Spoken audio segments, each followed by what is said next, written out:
I'm trying to deal with procrastination with the Word of God. You can see that. Yes, see, using the Word of God. So my title is Dealing with Procrastination Using the Word of God. This is what my sermon will be today. And when we talk about procrastination, many times we are confused. What is this procrastination is all about? There are different definitions of procrastinations. The first is in a dictionary. It says that according to Cambridge Dictionary, it says the act of delaying something that must be done. It's act of delaying. Okay, we keep on delaying things. Act of delaying something that must be done, often because it is unpleasant or boring.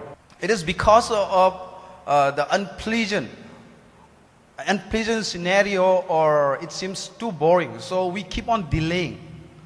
That act is called procrastination. And if you look from what Wikipedia says, so the Wikipedia says, according to Wikipedia, it says procrastination is the action of unnecessarily and voluntarily. No one is paying you, okay? It's voluntarily delaying or postponing something despite knowing that there will be a negative consequences for doing so. You know that something is not going to be well if I postpone this thing. Still, I'm postponing it. I'm delaying it. And no one is paying that for you. And you are doing it just as a voluntarily, okay? So that is definition of dictionary. Definition of procrastination. Now, I just want to give a disclaimer about today's message. Today's message is not about preach what you practiced model. It's about preaching what I want to practice. It is. I'm speaking today's message to even myself. I'm really struggling with this. So it was quite challenging for me to select this topic, because I even myself also struggling with this. I keep on delaying. You can see that most of the Sundays I come late in church. That is also a part of procrastination, you know. I know that our church starts from 11, so we don't know what is wrong, but still we delay. We could not reach at time. That is one of the examples of procrastination. So I'm dealing with it. So I am very much sure that after I share this message, I'll be free from procrastination. Amen. So, and there is one more disclaimer, is that there are three types of sermon. There are lots of sermon, okay? There are different types of sermons. So I have chosen three different types of sermon, which is very common. Those three are, the first one is expository sermon. In expository sermon, what happened? We select one scripture or the one passage. Let's say Psalm 23. I selected Psalm 23, and I will try to expose what Psalm 23 is saying. So I'll bring out all the possible reference to it. That's how I expose when I give a message using expository sermon. And the next is textual sermon. Textual sermon is quite similar, but here it will be more focused on that text. What is written in Greek, what is written in Hebrew. So, you know, and this expository and textual are most of the time our senior pastor, Pastor Caleb, always used to apply most of the time. And he's very good in that. And the third one is the topical sermon. This is what I'm going to share today. This is a topical sermon. Topical sermon is something like you select one topic and you are going to bring all the required references and you share the message. Good thing about expository and textual is that the scripture will be the driver. and you are just going to follow. Okay? You cannot lead wherever you want. The scripture will lead you. Now in topical, you are going to be the driver, and you are going to use the scripture to justify your route. Okay? So that's the difference. So when we are not very sure about what we are preaching, sometimes topical is very dangerous. So it's a disclaimer from me. It's a very much topical message today. I'm going to use the scripture from here and there to justify my route. Okay, so please, we can always have a discussion on it after the service. So today's message is dealing with procrastination with using the Word of God. Now, procrastination is such a serious issue. It is such a serious issue that you can say it is the root of unachieved dreams and success. You can ask your elders or your grandfathers or grandmothers. They will definitely answer you. You know, my grandfather or my grandmother used to tell me that, we were there. If we have done that, we could have achieved that. That's a very common story to every household. Okay, our grandfather always used to say that. Even our fathers used to say that. So that is one of the picture of procrastination. They missed out something. Because they know if they do not do that, there might be a negative consequences, or they might lose the opportunity. Today, if I say no to today's message, I might not get this opportunity to stand here using this pulpit for the first time, right? So see, this procrastination is something which is a very serious issue. It is the root. It is the root of many unachieved dreams and success. And you can also say that it steals our time. Without any reason, it steals our time. It kills our time. That's what the famous author says. I hope you heard Charles Dickens. Yes, Sister Pema knows that. See, Charles Dickens says, procrastination is the thief of time. Collar him. It says by Charles Dickens in one of his books, David Copperfield. Now, when it says it is thief, can you relate it with the Word of God? Did you find anywhere in the scripture which says that someone is thief, which is stealing your time? Can you see that? Just go to the next. See, the thief doesn't come except to steal, kill, and to destroy.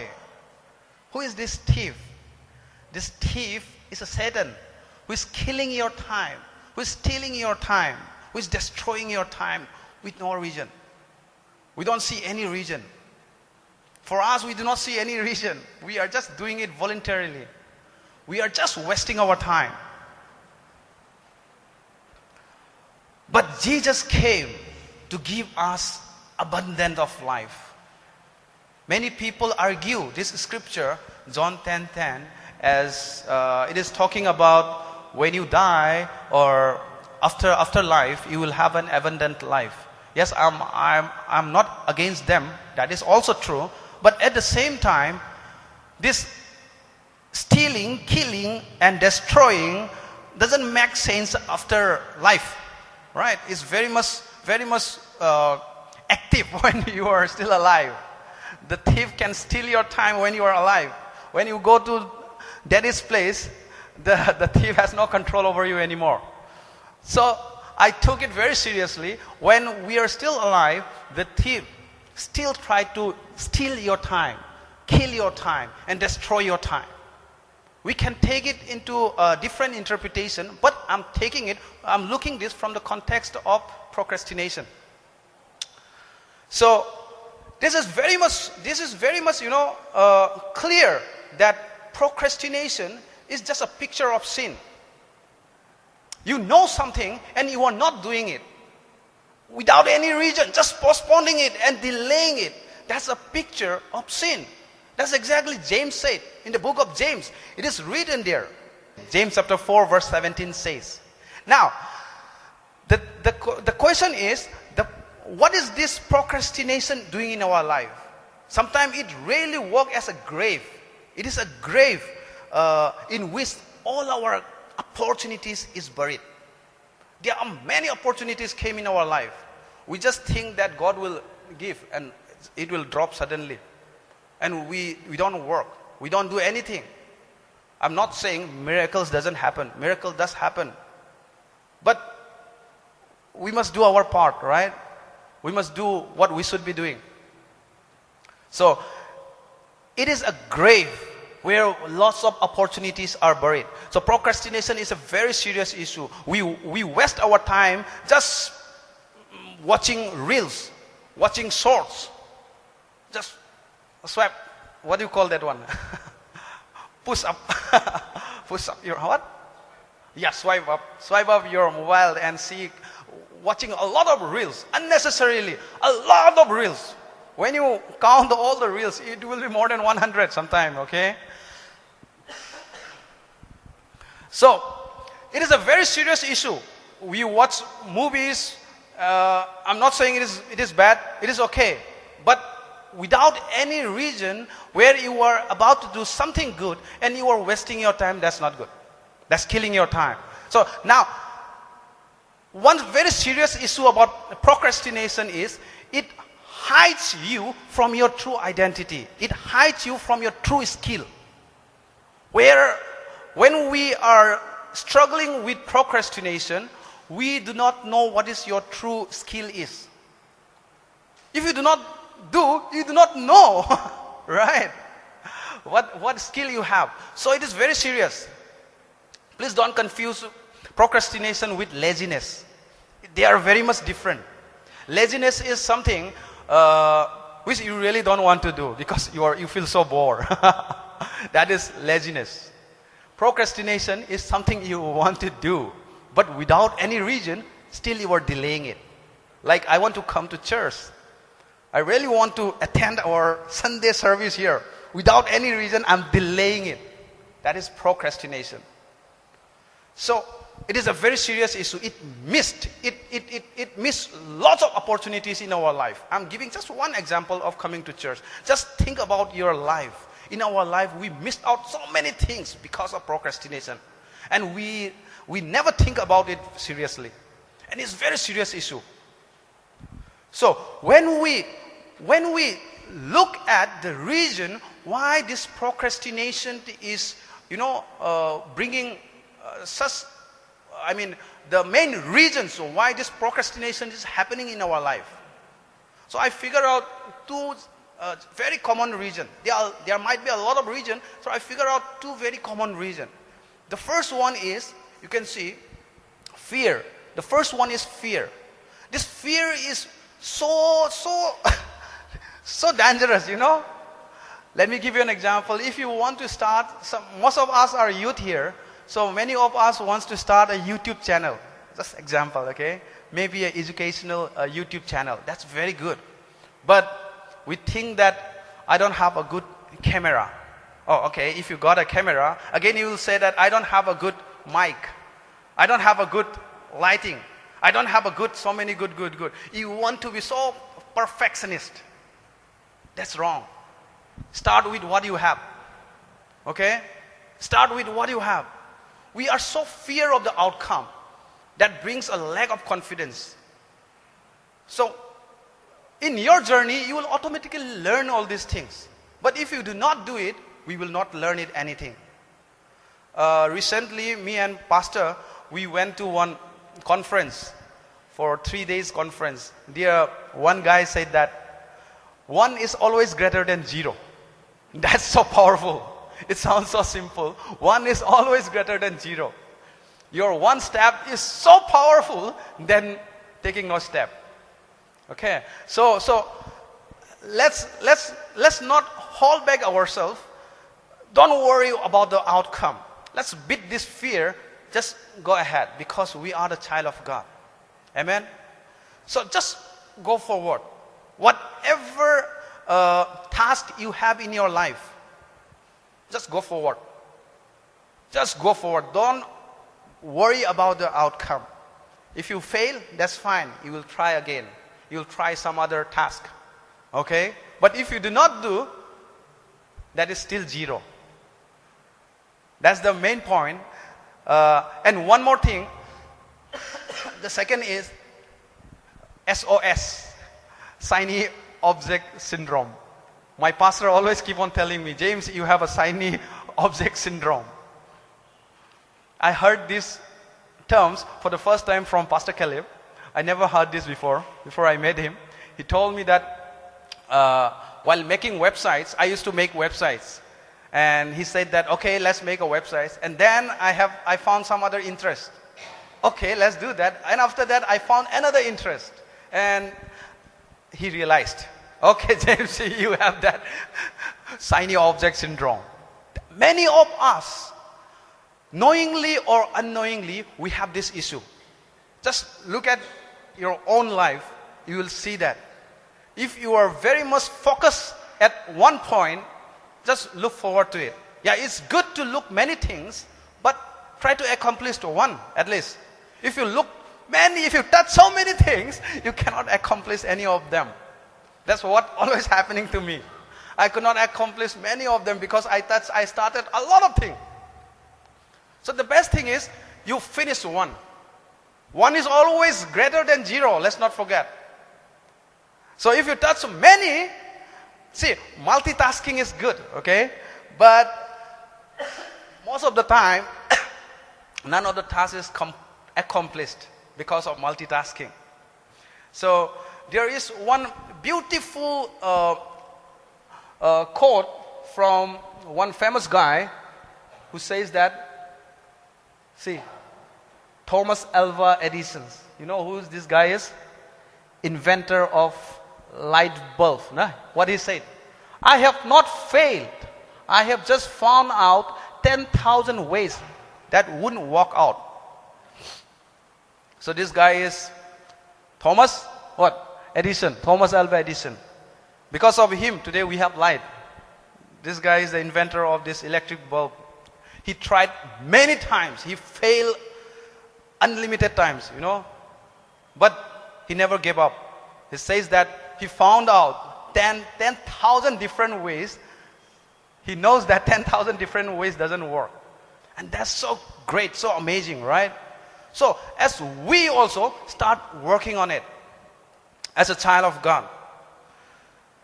So that's the story of Thomas Edison. So this can be applied in our life.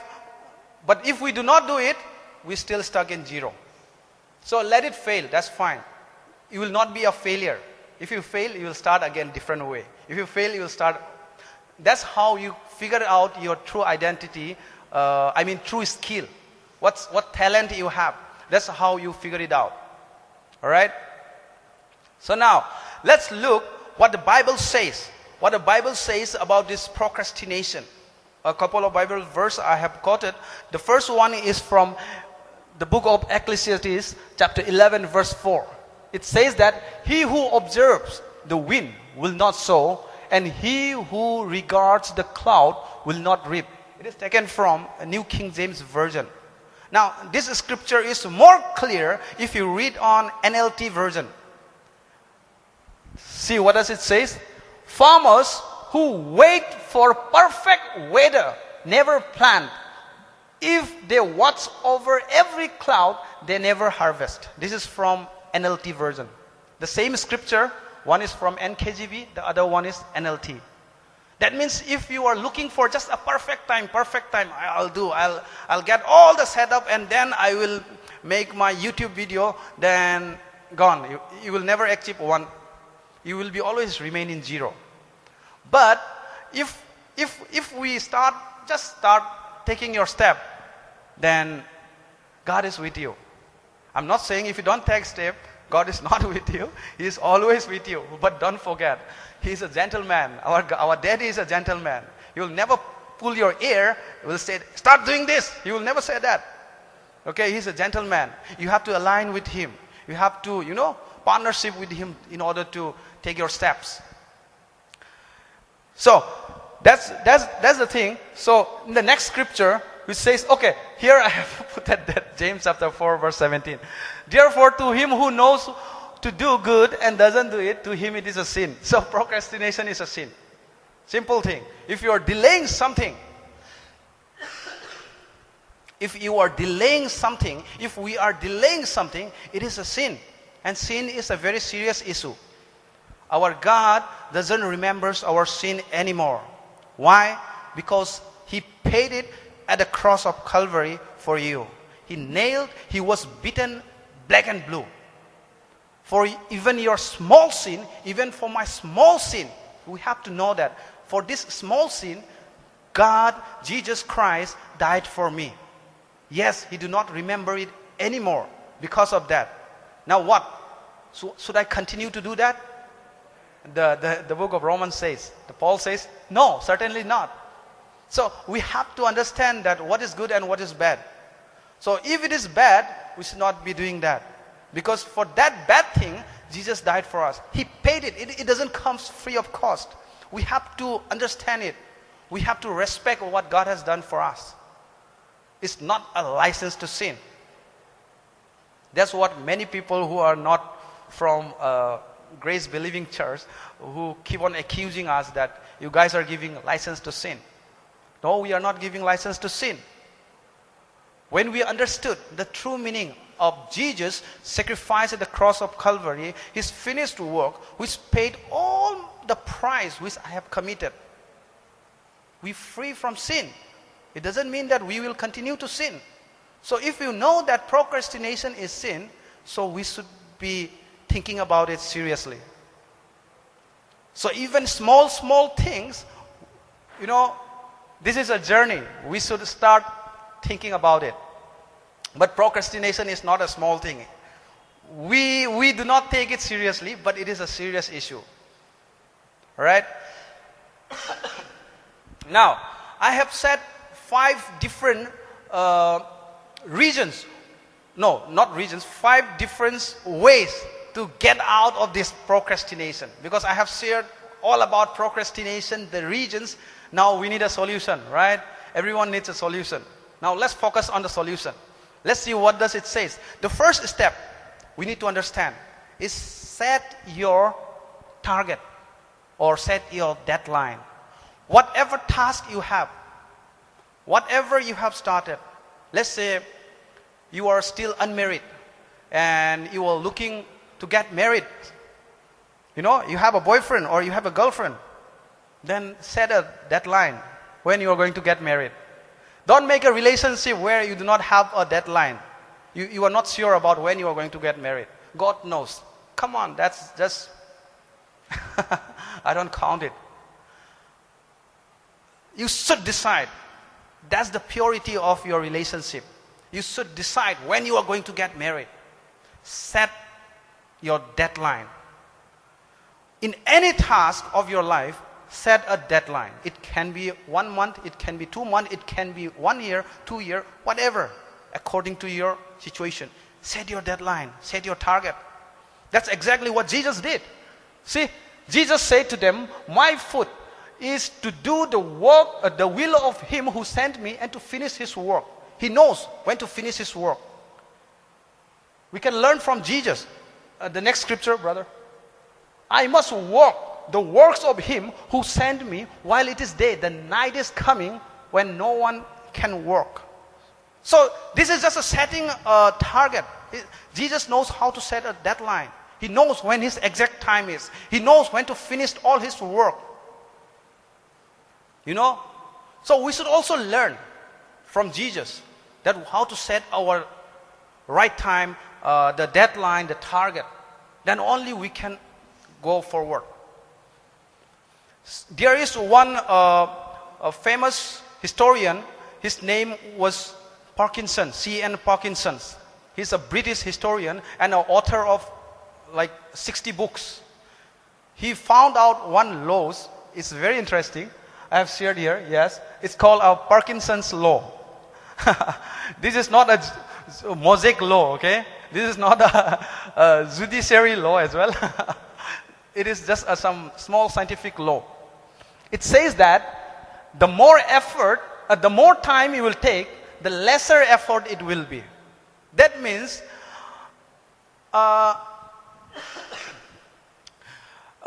if you are writing a book, let's say you are writing a book and you are thinking like, I can write this book, I have one year, I can still finish in 1 year. So you are taking it 365 days as your duration. If it is so, then you will keep on, delaying. You won't put your effort. 365, slowly. Many days you will skip also. You will not do anything. But if you put a perfect deadline that in this time I have to finish, then your effort will be maximum. See, that if you bring time this side, the effort is going up. But if you pull that side, the time, your effort is going down. So that's so important. We need to put our time. We need to set our deadline. It is so important. If you are looking for a job, then set a deadline. Within this month, or within this year, or within this, you have to set deadline. I'll get my job. So I'll have to work on it. The profile which I'm looking for. Right? So that is so important in our life. Set a deadline. So work expands to fill the period of time. To fill the period of time available of its completion. So the more you stretch it, the more lesser your effort will be. So it's always good to set our time, deadline. So the second point is break down your task. So you have already set a time now. You already set your target when you have to accomplish your task.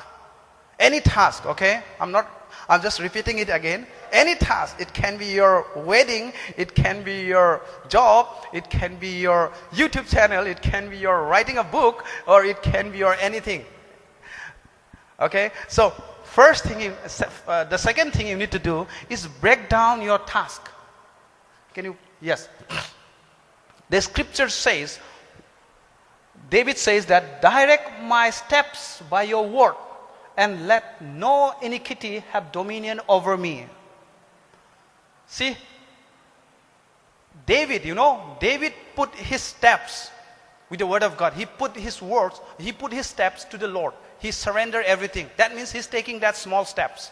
He's taking all his steps to the Lord. Can you just go to the next scripture? Your word is a lamp to my feet and a light to my path. This is one of my favorite, everyone's favorite. So, see, when we put our steps, small tasks to the Lord, He is all yours. When we take a torchlight to walk somewhere in a dark place, one shot is not enough, right? You have to take every steps with that torchlight. So that's so important. So break down all your steps into very easy steps. Don't make it very tough steps. Make it a very easy steps. And start walking on it.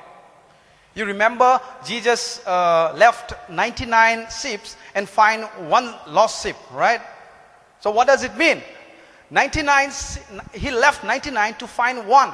So one step is very important. Your one step of faith is enough to complete another 99 steps. That's how you can also look. Okay?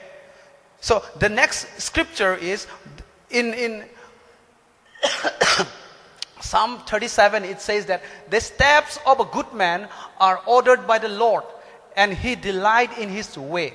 Though he fall, he shall not be utterly cast down, for the Lord upholds him with his hands. With his hand. How many of you are a good man here? Anyone? Only Sister Pema. All are bad. No, we have to be very confident about ourselves. I'm not asking about how bad works you have done. All of us have done bad things. All of us, we were once a sinner. But today, you and I are no longer sinner anymore. Why? Because Jesus has died at the cross. Because of His perfect sacrifice at the cross, you and I are called righteous. Right? You all are righteous. You agree? You all are righteous, okay? If you don't agree, also please agree with me. Because the scripture says so. It is not me, it is the scripture. We can always talk about the righteousness. Our brother Victor is there. He can explain you all day about righteousness. So we all are righteous. God count you as a good person. He don't count you anymore as a bad person. Okay? If you accept Jesus Christ as your personal Savior, you are already a good person. You're already a good man and woman. Okay? So, if you take a steps, you will never fail. If you fail, God will be there holding you all the time. So all your steps are controlled by God. You are walking with Daddy God. You are walking with the Holy Spirit. So every tiny steps matter. So break down all your tasks, break down into small steps and walk with faith. That is so important. If you set a deadline of like 2025, I will do this, but you don't know what to do. Since your task is so big, so you do not know from where it will start. So it's so important to break down small tasks. Okay? So now, let's look to the third point. The third point is, always reward yourself. We need to motivate ourselves, right? We need to motivate ourselves. So every step you take, and every step when you accomplish, make sure you reward yourself. Why I'm saying this? The Bible says in Matthew chapter 22 verse 39, when the Pharisees came to Jesus, and asked Jesus just to test him, which commandment is the strongest commandment and the greatest commandment? Jesus says that love your God with all your heart, with all your soul, with all your mind. Such a tough commandment he gave. And the second commandment was this: love your neighbor as you love yourself. Now, my point is, how can you love your neighbor if you do not love yourself first? So you have to love yourself first. Then only we can love our neighbor also. Alright? So loving our neighbor is in this scripture is talking about loving your neighbor, but I'm talking about loving yourself. Then only you can love your neighbor. So we have to respect ourselves. When you take a small steps in your life, when you break down those tasks into small easy steps, make sure you reward yourself. Your reward can be in any form. You might be thinking like, after this small task, I'll take my wife and watch one movie. Okay? This a kind of reward. Or you can say, I'll have one chicken dinner, or I'll buy a pork, or I'll watch one short message of Joseph Prince. It's a reward. Or you might think that after this task, I'll go out and have a nice massage. It is completely up to you. But make sure you set a small reward, and that reward should be decided before you take a step. Okay? All these rewards should be decided before you take that step. All right? Or you can say like, I'll listen one song after I complete this task. So you can set any you can set any reward according to you. Now, when you love yourself, it really needs action. Love without action is just a fake. Okay? But don't take very seriously to those youths. Many youths used to take it very seriously and said, they asked their girlfriend, "Do you love me? Show me." Nah? And they went to in a different direction. I'm not asking you to ask your girlfriend, show your love with action. I'm not saying that. But love really, manifested in our life in the form of reward. Okay, this is just one point. From one angle I'm looking at it. So in love, there is always an action. So you reward that with love. So that is my third point. So the fourth point is, let's subtract all your distraction.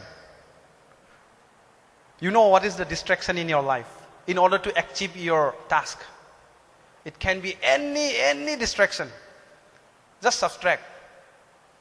Okay? Many people, as a parents, we might think that if I want to study Bible, my daughter always come and disturb me. I'm not saying that remove that distraction. No, I'm not saying that. But just find a best time and subtract your distraction. Just minimize all your distractions. For example, if I am learning a course, I'm doing a course, online course from Udemy, right? I'm doing an Udemy course, but while going through that course, I'm facing some word meaning which I do not know what does it mean. So I went to my mobile phone and tried to find out the meaning. But just before I looked at, I saw one message. Let me check out my WhatsApp message. Okay, there is some other reels is also there. You scroll up, and you wasted another 1 hour there. So that is a distraction, right? So it's better to minimize all your distraction which is around you. Once Martin Luther says, see, you cannot keep birds from flying over your head, but you can keep them from building a nest in your hair. You cannot stop the bird flying here, but you can stop those birds to build a nest on your hair, right? You cannot minimize all the distractions which is roaming around your room. But at least you have control of your room, right? Just make sure you do that. If you are very much serious about your task, you have to do that. That's how we minimize all our distractions. Now, the last point, this is very important.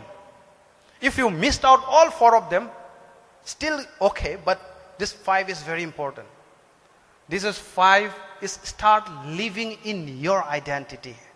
My dear friends, I told you before who you are today. We are the righteousness of God. We are His beloved child, His beloved sons and daughters today.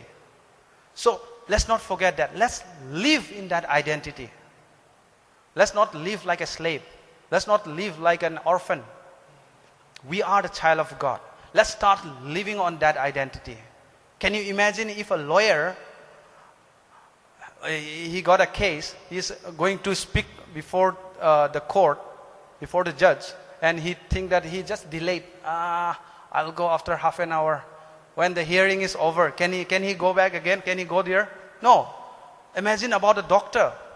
The anesthesia people came and put all the medicines, and the patient is lying on the bed, unconscious, ready for a surgery.